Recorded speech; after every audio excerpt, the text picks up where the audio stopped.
Hello and welcome to Smith Medical Coding Academy. Hopefully you've been watching our YouTube channel. We're totally new. So if you have and you like what we're putting out, please take the opportunity to like, comment, share, and subscribe. In this video, we'll be discussing tabbing your medical coding books. As you can see from the title of this video, I'm telling you, do not over tab your medical coding books.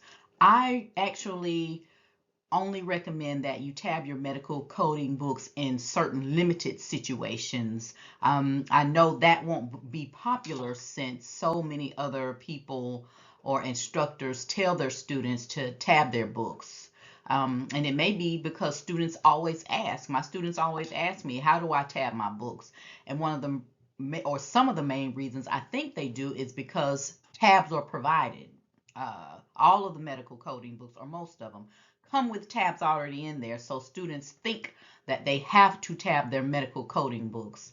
I think the opposite, and I'm sure this video won't be popular because of that, but just follow to the end and I'll explain to you why I think that way.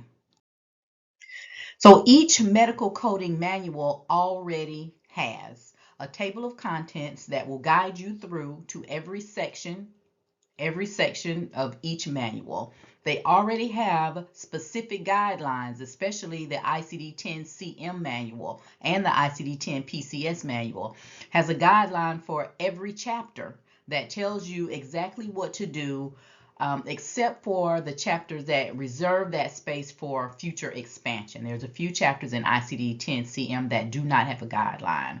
They already have an alphabetic index. It is in alphabetical order. And it all of them have a color-coded tabular section. So what else do you need in order to guide you through the manual? So if you tab your alphabetic index, it's akin to tabbing the alphabet. The alphabet is already in order. This is why I believe that most beginning medical coders want to tab their manual. And like I said in the beginning of this video, everybody does it. Instructors walk you through it, and students think you have to have it, and they give you tabs with every purchase. Instructors instruct you on how to do it, and everybody is different. I'm just telling you that here at SMCA, we tell you tab your manuals, but only in limited circumstances. If you think it will help you faster or help you to code faster, just continue to watch this video while I walk you through why I believe that it's really not going to make you any faster. So answer this question for yourself. Why do you feel the need to tab your coding manuals? How familiar are you with the guidelines? How familiar are you with your coding manuals, each of them? And are you currently using tabs, and are they working for you? Answer those questions for yourself. So I want to do a quick exercise. You're going to put this video on pause, go grab your ICD-10 CM manual, and go to the guidelines and find the guideline for diabetes. Ready, set, go. Welcome back. One more exercise. Put the video on pause again. Go grab your CPT coding manual, and this time go to the guidelines for evaluation and management and find the guideline for time in the evaluation and management section. Ready, set, go. Welcome back. Did you answer them quickly? Did use of the tabs help you find the answer quickly? And think about this. If you had a question that was related to diabetes or the endocrine system or evaluation and management, and the question was based on time, would you have found that answer faster? Right? Just think about it. If the tabs helped you, great. Let's move on to the next subject, and we're going to talk about highlighting. About highlighting. it is okay to highlight in your medical coding manual, but you have to have a system in place that lets you know what the highlighting means.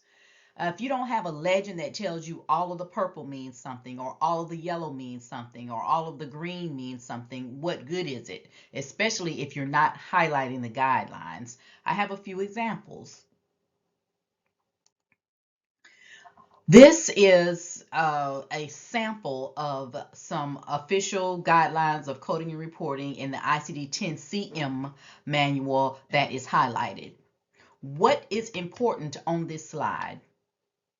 You have yellow that gives you the name of the chapter, and you have green, red, and you have purple. What does any of it mean? What is this going to help you find? What is important on this slide? Again, if you had a legend that said green is important or purple means that I never code this, it might help you. It just looks like it's just highlighting. It doesn't have a rhyme or reason to it.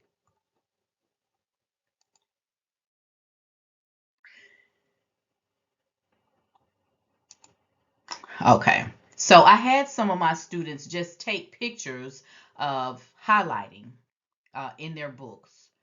This is yellow highlight. What does it mean? You still have to read the material, and here are a few more pages where the highlighting essentially doesn't mean anything. You still have to read whatever the highlight is telling you. So does that help you faster? For me, this is what it looks like. It doesn't have a rhyme or reason to it. It doesn't guide you. It doesn't make anything any faster. Okay? And so, again, I'm not telling you do not highlight. I'm telling you that you should have a reason for selecting something to highlight. It should enhance your coding, not make it jumbly, confusing, and make you fumble and think about why you highlighted that. So now what? Now that you know that there's every possibility that tabbing in your medical coding books won't get you to the code faster, what do? Well, you must get to know your medical coding books on an intimate level. You just have to fall in love with everything about them. Must get to know where the symbols and conventions are. You must get to know where the alphabetic indexes are, including the neoplasm table, the drug table, external causes for diseases, the appendixes, the place of service codes in CPT. Not only do you need to know where they are, you need to know what they are. The coding and conventions, you need to know what with means. You need to know how to code acute and chronic conditions. You need to know how to code and. You just need to know the details of each and every book. So if you have to refer to it, you know where they are, but you've done enough coding, you've done enough practice and reviewing so that you know your medical coding books intimately, and you do not need to tab your medical coding books except for in limited circumstances, and I'll show you how. So what is the most important area of each one of your coding manuals that you absolutely must reference on a regular basis? You guessed it, the guidelines. So yes, the guidelines, that's what you tab. You're going to start at Roman numeral 1, section C, and you're going to start at chapter 1 and highlight the heading of the chapter only. So you're going to start at Roman numeral 1, section C, and you're going to highlight each chapter, the heading of your guidelines, and you're going to take a tab and separate section Roman numeral 1 from section Roman numeral 2. We're not going to concern ourselves with Roman numerals 2, 3, and 4 because those guidelines are super small, and that's just not our focus right now. So pause the video and go all the way through section Roman numeral 1, highlighting the heading only of chapters 1 through 22. And then for your CPT medical coding book, you're going to tab your E&M guidelines within your E&M guidelines. You can separate them out, and then you can tab an area for medical decision making and time. And then you can add a tab to separate categories 2 and categories 3 just in case you need to. And then I would suggest that you add a tab for Appendix L for the vascular families. Now, again, I'm not telling you, do what you want to do. I'm not telling you that you shouldn't tab or giving you instructions to only tab this way. I'm just telling you that it will save you time if you have a method to your madness.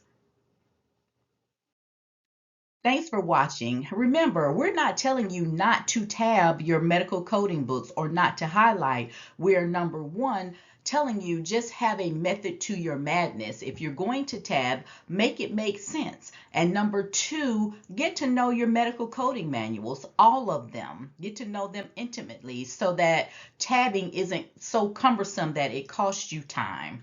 Again, thanks for watching. If you like the content of this video, be sure to hit that like button, share, and subscribe. There will be a link to Smith Medical Coding Academy where we offer a medical coding boot camp to help you prepare for your nationally recognized medical coding exam. Thanks for watching. See you soon.